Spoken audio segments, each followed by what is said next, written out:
What's going on, guys? Welcome back to another episode. And today we're going to be unboxing a few new parts for my bike, all from PNW. Really cool stuff. Let's check it out. Alright guys, so as I mentioned in a previous video, I had a couple other parts that I had ordered, but I wasn't talking about them yet because I was trying to do my tubeless conversion, which didn't end up being tubeless, but the new tires have been exceptional while riding them. Today, I first wanted to start off with saying thank you to all my subscribers. Because of you guys and watching the videos, I've actually been able to purchase these parts with the revenue generated from the ads on these videos, which is great, so that I can kind of open these up, test them out, let you guys know what I think of them, why I'm buying these parts, and maybe you'll want them in the future. So I started off buying a PNW Cascade dropper post, and the company has been really great, really happy with their product. Solid product at a really good price. So I'm sticking with the PNW. I'm not sponsored by them or anything. So even though I have all this PNW stuff, it's because I just like the company. As you guys know from watching some other videos also, I like the boxes. So I look at how they're packaged, and these guys, I believe, I haven't gotten everything from them, obviously, all the stuff that they sell, but from my understanding, all of their boxes, everything inside the box, other than the parts, of course, is all recyclable. So it's all cardboard or paper, things along those lines, which is awesome, better for the environment. Plus, this company is right out of the United States, which I also like to support smaller companies like that. Right out of the US. So that's another reason why I went with PNW. However, I bought most of these parts, not all of them. I bought two of them, one direct from PNW, two through Worldwide Cyclery. Worldwide Cyclery has been a great site for me to find. One, because they have amazing information on YouTube for me to see, to kind of do my research on what I need. But if you guys look at my previous videos also, you'll see that their pricing was actually better than when I go on Amazon or some other sites. So really happy with that. But let's start looking at these parts. What I'm going to do is that I'm going to unbox them, give a little bit of information as to why I chose these. And then I'm actually going to do the install also. I'm not going to do a review here, but I am going to do an install. That's probably going to be a really cut down, modified version, because you can actually get all the videos direct from PNW on how to install these, and they have great tutorials. They're very short, but very to the point. So I'm going to do a short one also, but let's start opening these first. So this is the first one I'm going to talk about because this is the kind of the most standard one that a lot of people buy. These are the PNW Loam, saying it wrong, of course, the PNW Loam grips. So I've seen a lot of really great reviews on these. I haven't had any problems with the Bontrager grips that came with the bike, but someone mentioned, hey, you don't really know what you're missing out on until you do the upgrade. So I'm going to try these out. One, I got them really for the color, but also I've heard that they're very comfortable. They really help out with any kind of wrist discomfort, and they're just a great overall grip. So I'm going to upgrade to these, but I'm going to let everybody know in the future if they really are an upgrade, if they're needed. But the price on these wasn't bad at all. So plus the red is going to look great on the bike, I think, with the other red scheme that I have going on. So that's why I got these. It was more for let's try it out. I've heard some great things, and we're going to see how it works. Next, let's talk about the handlebars. So I went with the PNW Range handlebar. This is the KW edition. I think they also have a Gen 3 edition out. Or they do have a Gen 3 edition out, which is a little bit different. This is packaged nicely. This comes with one of their stickers, of course, which is great. Love their stickers. Looks like it's attached here just a little bit. Has a bigger box here with paper to protect it. All right, guys, so I'm going to pull this up, pull this out. It comes out real easy once you pull this out. And let's pull the bar out. I'm going to take a look in here, make sure there's nothing else in here. Put that down. And there's not. There's just this piece of paper, probably for protection. I'm going to take this. I'm going to get rid of it. All right, guys, that's how I was getting rid of the box. Of course, I kicked the camera, so it's probably in a different position. But here's the handlebar. It is the KW edition. KW stands for Kyle Warner. Kyle Warner is actually a professional mountain biker, so he teamed up with PNW to create what he thinks is going to be, in addition to the best cockpit that you can have for a mountain bike. They also have a Gen 3 edition now, which has a couple differences. So we'll talk about this one, we'll talk about the Gen 3, and we'll talk about what's on my bike currently, which is my 2021. So the 2021, so the 2022 is out now, but the 2021 Trek Marlin 7. So this bar has a width of 780 millimeters, which is now a little bit longer than the Bontrager, which is 720. The extra width will hopefully give me a little bit more control in the turns and make me feel a little bit more comfortable in some of the turns and the berms and stuff that I'm getting into. The Gen 3 now, the PNW Range Handlebar Gen 3, is listed now at an 800 millimeter width, so it's a little bit wider, gives you that wider hand grip. So I didn't get the Gen 3, I went with this KW edition. I wanted to, 800 is a big jump from 720. I think 780 is still a pretty big jump, but I think the 780 will hopefully be better for me being a beginner and jumping into these wider handlebars. I went with the 31.8 millimeter diameter. The Gen 3 also comes in a 35 millimeter. So this one, I believe I only had the choice of the 31.8, and that was okay because the Bontrager stem is 31.8, so the current handlebars have a diameter here of 31.8, so I had no problem with that. However, I am upgrading to the PNW range stem, so I could have gotten a 35 millimeter here, but I mean, to each their own. I ended up going with the 31.8 diameter. We'll see how it works out. I will let you guys know.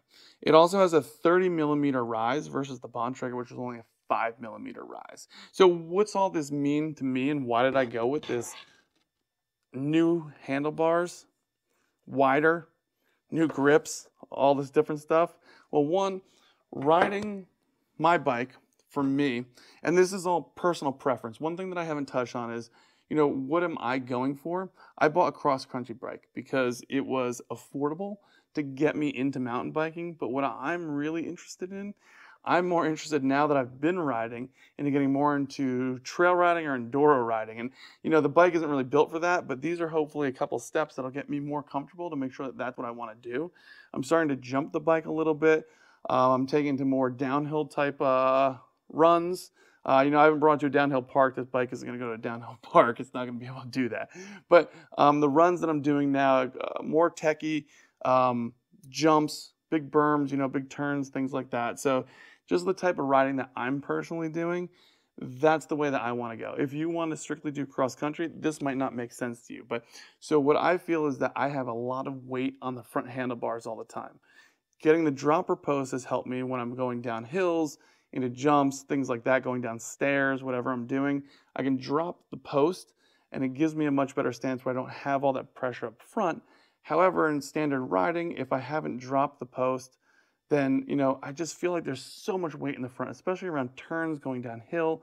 I just feel like my weight distribution is incorrect. So what this is going to do is that the higher rise is going to bring me up higher, and I always feel, right now I feel uncomfortable with the standard bar. I feel like I'm always a little bit too low, and I'm trying to ride like this when I'm just riding slowly, on pavement and stuff. I don't want to be down as far. So hopefully this will bring me up a little bit. And then with the range stem, this is the PNW range stem Gen 3. This is their Gen 3, so this is the newest one. Open this up. Very nice packaging as always. This is a really nice piece. So this is a 40 millimeter. So it has the 31.8 millimeter diameter here, but it's a 40 millimeter. So that means that this actually, the current Bontrager is an 80 millimeter. So it's like out here. So the handlebars are further out. So this will bring them closer to me. So now what I'm doing essentially is I'm bringing the handlebars closer and up. So I'll be in more of an upright position. So, if you guys are into cross country trying to get speed, just flying over everything, you want that kind of more laid out forward feel. For me, going down hills, wanting to do jumps and berms and all that stuff, I'm trying to lean back, and I believe that this is going to help me. Obviously, I'm going to put it on. I'm going to find out. I'm not 100% yet, but based on all the research I've done, that's where I'm going. So let's see what we can do. Basically, at this point, you guys know why I ordered this stuff. We unboxed it. Love PNW. Again, love Worldwide Cyclery. Both those companies have been amazing. Worldwide Cyclery has great prices. Shipping is great. Check them out. I got links in the description also. But we're going to get this installed on my 2021 Trek Marlin 7 now. And then, I'm going to take it for some rides after this, and I'll let you guys know how I feel. I also need to catch you guys up on the tires that I put on. I put on the Maxxis Recon and the Maxxis DHR2. Love them. I've had them on the trails. I've had them on jumps. They've been so much better than those standard XR2s. Haven't gone back to trying to get them tubeless yet, but super happy right now, even though they have tubes in them, on how they're performing. So let's get these installed, and I'll talk to you guys in a minute. All right, guys, so here we go. We got the bike up a little bit to make it easier for me to work. I have it on this IKEA bench thing.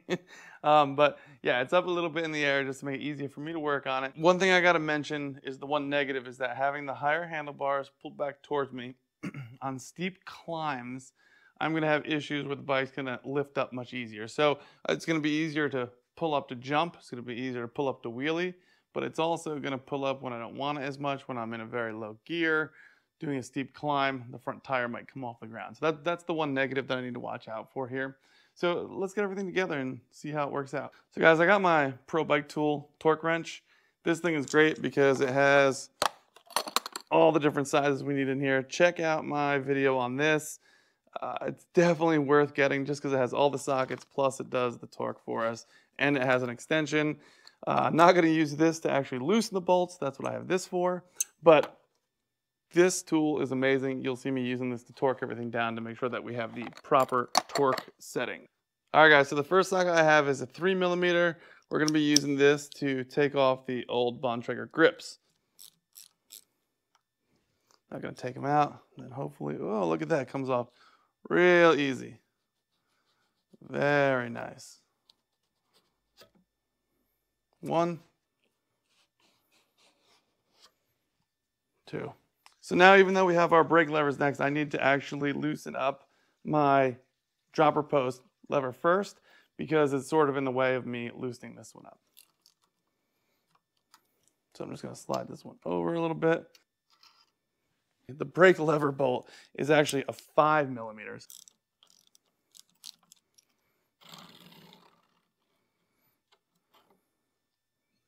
All right, guys, so if you take a look at my bike right now, I have no stem on, no handlebars. The controls are kind of laying off to the side. However, you guys haven't seen any video of that because I didn't hit record. So now we're a little bit late in the game. Again, like I told you guys, the videos from PNW are much better than anything I'm going to have anyway. But you guys can see the process from here on out. A lot of different bolts basically you need. I needed a 3mm, a 4mm, and a 5mm. Took the handlebars off first, took the controls off, took the stem off, and now we're just going to kind of wipe this down to make sure there's no dirt on here. Oh man, I can't believe I forgot to hit record. At least now I checked to make sure I didn't have no video at all. That would have been really crazy. All right, guys, so one thing that I was just showing that I didn't hit record on also is that this is the original stem that was on there. This is the 80mm, and here's the new one that's a 40mm. So if you kind of line these up, you can see where the handlebar is versus where it's going to be out here. So that shows how the handlebar is actually going to move closer to me, and then the rise on the handlebar will bring it up higher for me. So that's what I'm looking for based on what I think is going to be more comfortable of a ride for me. This also comes with a GoPro mount. I don't think I'm going to use it. I don't think I'm going to put the GoPro on here. I've realized that when you put it on handlebars, it's way bumpier and you get a worse view than if you use like a chest mount or a helmet mount. So this I'm probably not going to use, but I'm going to leave it on for right now. I might test out with it. All right, guys, so at this point, basically I'm going to slide this on. What we're going to do is that we're going to put this on, and we're just going to snug it down. This one was a 5mm. What I'm going to do is that I'm going to get the controls on. I'm not going to lock them down. I'm going to get them ready. Then we're going to put them on here. Let me take this off first. So I'm going to use a 4mm to take this off. There's a washer on here, so be mindful of the washer. Make sure you don't lose it. Let's hold on to this so we don't lose it for number 4. This on, which is the one brake for this side. The shifter on this side. All right, we're going to get this mounted up just loosely. Doesn't really matter how that's on because we can always turn it. Just get these lined up. This in. That's 1. That's 2. All right, guys, there we go. That's 3. All right, and that's 4. What we're gonna do is get these positioned a little bit better now. So you gotta tighten these down sequentially. You don't ruin the handlebars. All right, so I got them a little bit tight. What I'm gonna do now is that I'm actually gonna put the grips on, and then I'm gonna make sure that they're in the right position that I like them. So here it says PNW. The way that it normally is that's lined up straight so you can read it from the outside, and then the bolt is actually facing forward.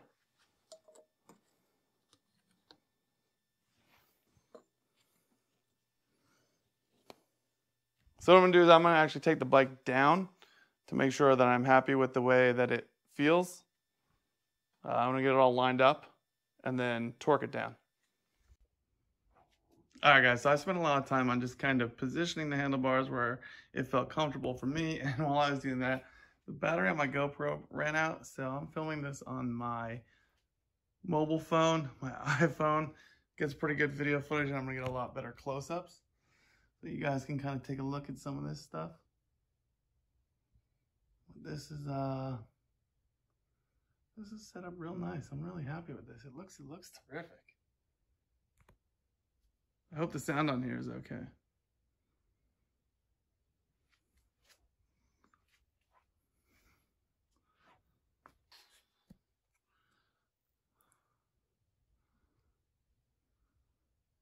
We get some better shots, better video outside tomorrow. But for now, I hope you guys like this. I mean, you know, I didn't do the full install or anything, but you guys can look at it piece by piece depending on what you install. But one, it looks really nice. Two, I was just kind of riding around a little bit, and it's doing exactly what I thought it would. It brings those handlebars a little bit closer to me. It's a little bit of a nicer ride for what I'm looking for, what I'm looking to do, doing trails, enduro, not necessarily cross-country type stuff. Obviously, it's not an enduro bike. It's not a trail bike. It is a cross-country bike, but kind of replacing some of those parts, it gets me to where I want to be. I think that at this point, the next obvious upgrade for me would be another bike, but I'm going to ride this one a ton to get used to it, to figure out what I like. Because, I mean, when you first started off, I had no idea how I would like the handlebars. So it was perfect getting the Marlin 7 to get quality parts, a quality bike, to make me realize what and how I like to ride. So guys, thanks for checking this one out. If you like it, please click like. It helps me out. If you guys keep watching, that actually helps me out too, so that I can keep buying parts and keep giving you guys some unboxings, some reviews, testing out parts for you. If you guys like this though, you know, click subscribe, and I will talk to you guys soon.